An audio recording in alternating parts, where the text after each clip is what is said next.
At 10:14 on the morning of September 19th, 1944, Major Charles Carpenter hovered 1,000 feet above the fog-covered fields of France, flying what every soldier called a death trap.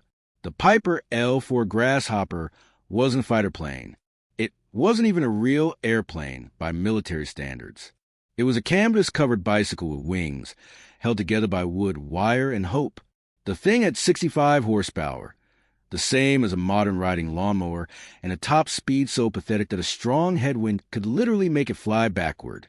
But on this morning, strapped to the fragile wings of that ridiculous little plane were 6 bazooka tubes, and Major Carpenter was hunting the most feared killing machine on the Western Front, the German Tiger tank.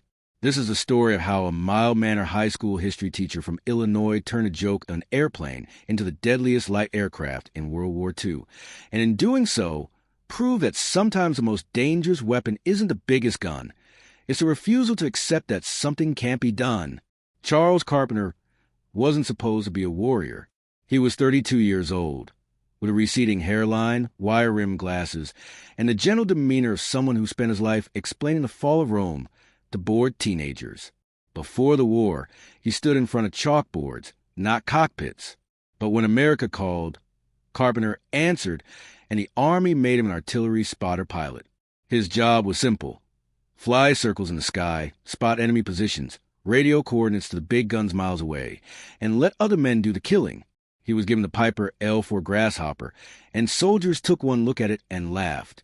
The Grasshopper was built from lightweight steel tubing wrapped in cotton fabric, so thin you could puncture it with a screwdriver.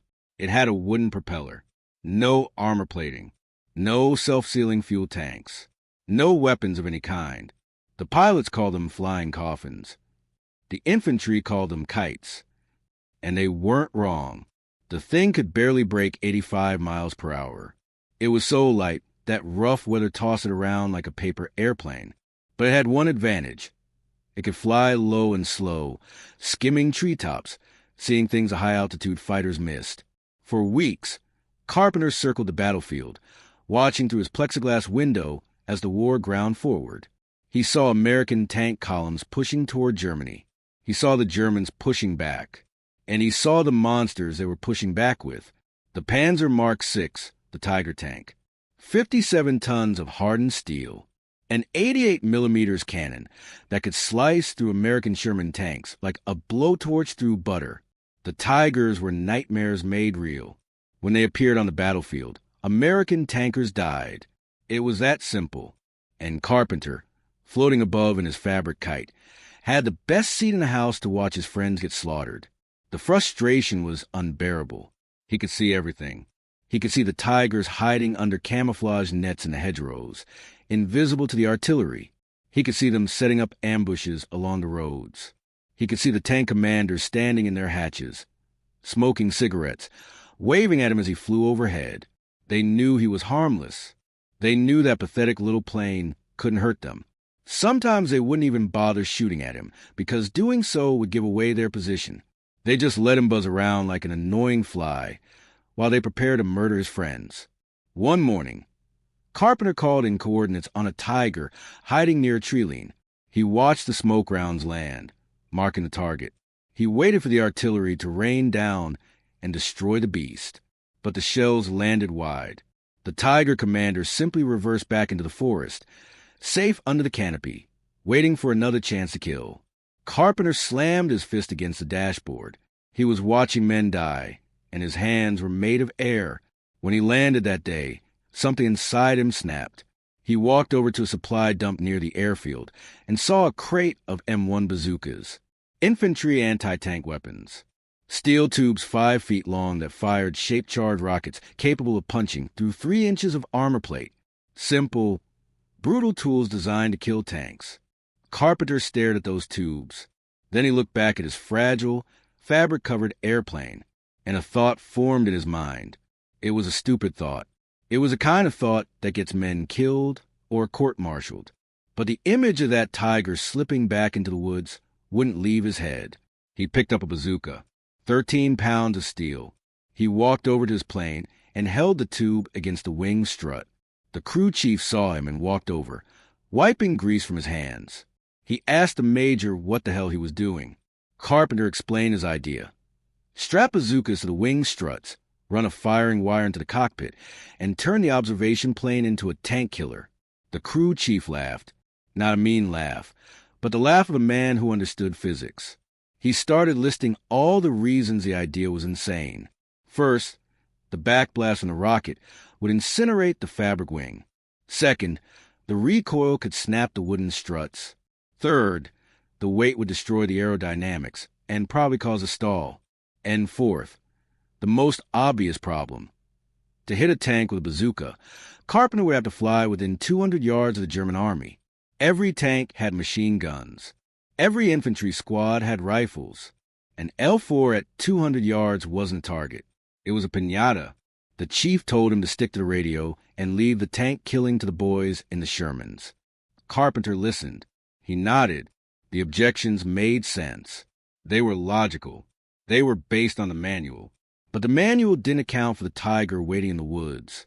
Carpenter looked at the mechanic and said, "Get the tools." He wasn't asking. He was ordering. They spent the afternoon working under an oak tree. There were no engineered mounts, no wind tunnel tests, no approval from headquarters. They used U-bolts to clamp two bazookas onto each wing strut. They stripped out the trigger mechanisms and wired them to a push-button switch taped to the control stick. They used electrical tape and baling wire. It looked ugly. It looked desperate. By evening, the work was done. The L4 sat on the grass, looking absolutely ridiculous. Other pilots walked by and stopped to stare. They cracked jokes. They asked if Carpenter was planning to hunt squirrels. They asked if he'd packed a parachute. They called it a slingshot. The mockery was loud and public. In the eyes of professionals, Carpenter had taken a perfectly good observation plane and ruined it with a childish fantasy. Carpenter ignored them. He walked around the plane, checking connections. He loaded the rockets, and then he painted a name on the nose. Rosie the Rocketer, a nod to the factory workers back home. He climbed into the cramped cockpit, flipped the magneto switch, and the little 65-horsepower engine coughed to life. The plane taxied to the end of the strip. The tail lifted. The wheels bounced. And Rosie the Rocketer clawed her way into the sky, heavy, slow, and armed for bear. The first thing Carpenter noticed was the drag. The plane flew like a bathtub full of cement. The airspeed hovered just above stall speed. If he turned too sharp, he'd fall out of the sky. If he climbed too steep, same result. He was flying a physics experiment that wanted to kill him. 10 minutes into the flight, he found his first target. A German armored scout car, 8-wheeled, lightly armored, parked under an apple tree. The crew wasn't even looking up. Why would they? The sound of a Piper Cub meant mail delivery, not death. Carpenter pushed the stick forward. The nose dipped. Gravity helped the underpowered engine gain speed. The ground rushed up. He had to get close. Bazooka rockets were slow, traveling at maybe 180 miles per hour. He needed a point-blank shot. 500 yards. 400. 300. Now he was within rifle range. 200 yards. He aligned the grease pencil crosshair. He'd drawn on his windshield with the side of the armored car and pressed a button. The plane shuddered. White smoke blinded him. He yanked the stick back, banking hard. When he looked back, the armored car was a fireball.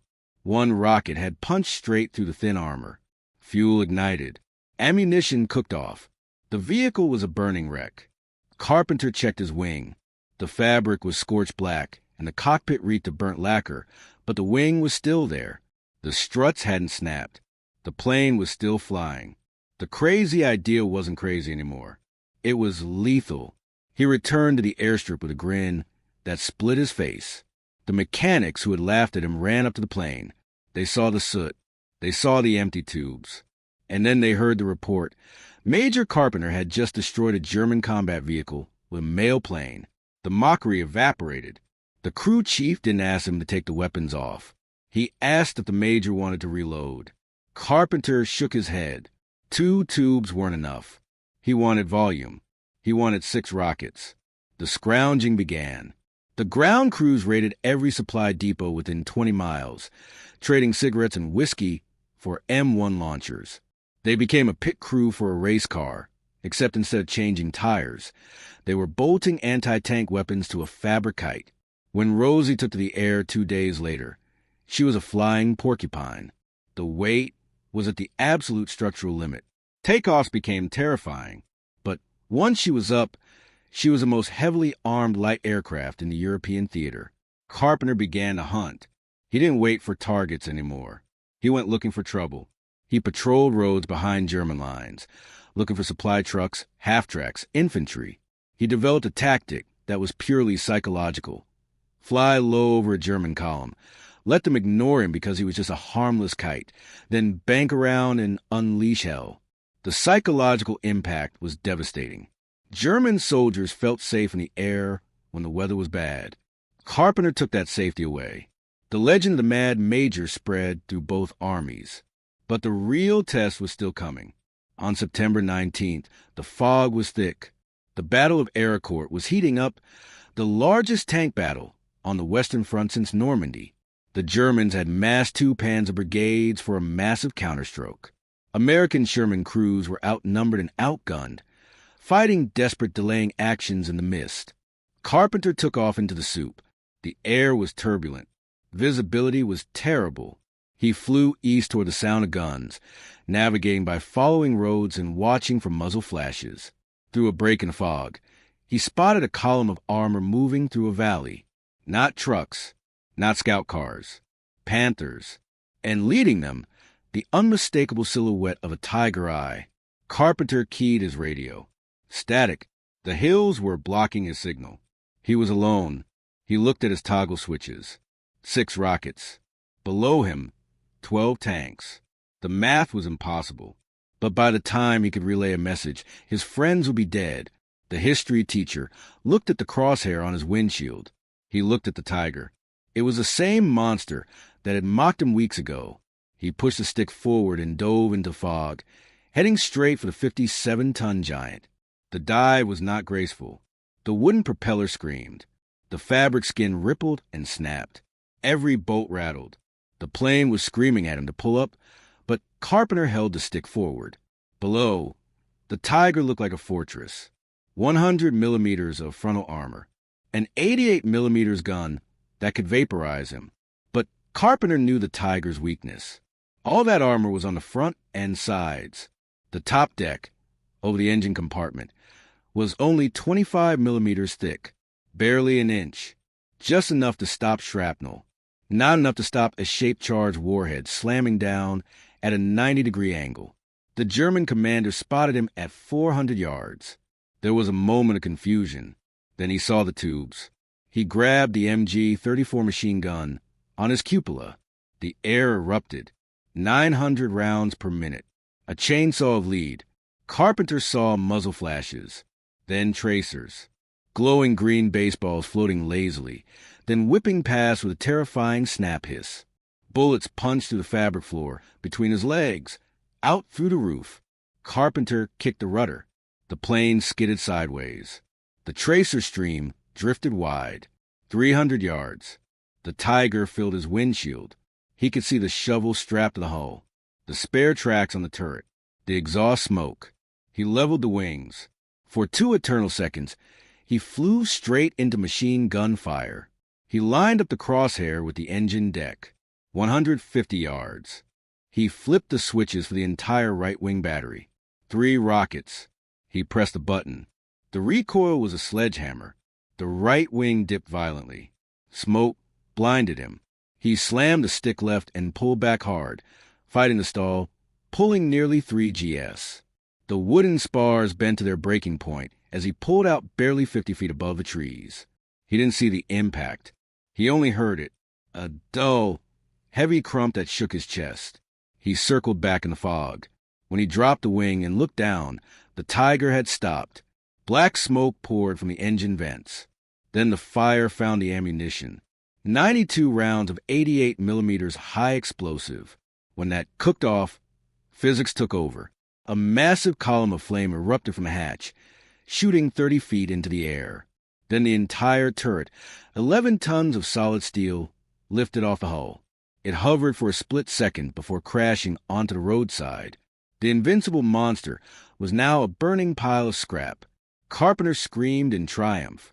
His hands shook on the controls. He had done the impossible. He had killed a tiger with a Piper cub. But he wasn't done. Below, the column was in chaos. The other tanks were reversing, panicking. They thought they'd walked into a trap. Carpenter swung around for another pass. He fired his remaining 3 rockets at a Panther. One went wide. One hit mud. The third severed the track. The Panther slewed sideways, blocking the road. The German retreat became a traffic jam. Carpenter climbed to altitude and got his radio signal back. Target immobilized. He yelled into the mic, "Send everything you have." Minutes later, American artillery began pounding the trapped column. Carpenter watched until his fuel gauge hit red. Only then did he turn for home. The landing was heavy. The engine died as he taxied in. He was out of gas. He sat in the cockpit, listening to the cooling metal tick. He looked at the bullet holes in the floor, the shattered glass. One round had passed within 3 inches of his thigh. The crew chief reached him first. "You okay, Major? Did you get anything?" Carpenter unbuckled his harness and climbed out, his knees weak. He looked east, where a column of black smoke rose above the fog. "Yeah," he said quietly. "I got a tank. I think I need a drink." Word spread like wildfire. The mad major had killed a tiger. Ground troops found the wreckage. They took pictures, climbing on the dead beast, pointing at the sky. They knew who did this. It wasn't the Air Force. It wasn't artillery. It was the crazy history teacher in the Kite. A reporter from Stars and Stripes came to interview him. He expected a swaggering cowboy. Instead, he found Charles Carpenter sitting outside his tent, reading a book, wearing wire-rimmed glasses. When asked how it felt to kill a tiger, Carpenter didn't talk about glory. He said he was tired of seeing his friends get hurt. If the Army wouldn't give him a tank to fight back with, he'd build his own. By May 1945, when the war ended, the official tally was in.